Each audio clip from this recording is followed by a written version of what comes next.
ఈశ్వర కృష్ణో ఎత్ర పార్థో ధనుర్ధర తత్ర శ్రీ విజయోభూతి ధ్రువాణి తిరుమతి మమ అని చెప్పాడు అర్జునుడు కృష్ణుడు. మరి అర్జునుడు కృష్ణుడు అంటే బొమ్మలు కాదు. అర్జునుడు కృష్ణుడు అంటే సందేశం. ఆ సందేశం ఎక్కడ ఉంది? భగవద్గీతలో ఉంది. భగవద్గీతలో ఉంది. ఆ భగవద్గీత ఎక్కడ ఉంటే అక్కడ అన్ని విజయాలు ఉంటాయి.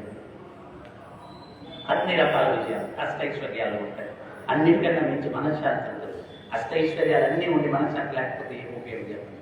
నేను అప్పుడప్పుడు చెప్తుంటాను, ఏసీ రూమ్లో కూర్చొని ఉన్నాం, రూమ్ అంతా చల్లగా ఉంది, బుర్ర మాత్రం వేడిగా ఉంది. ఉపయోగం రూమ్ అంతా చల్లగా ఉంది, బుర్ర మాత్రం వేడిగా ఉంది. ఎందుకంటే రానా ప్రాబ్లమ్స్ అన్ని బుర్రలు ఉపయోగం. సో ముఖ్యంగా కావాల్సింది మనశ్శాంతి. ఎవరికి మనశ్శాంతి కావాలో వాళ్ళు ఖచ్చితంగా భగవద్గీతను ఆశ్రయించాలా, భగవద్గీతను చదవాలా. అప్పుడు వాళ్ళకి శాంతి వస్తుంది. సో అందువల్ల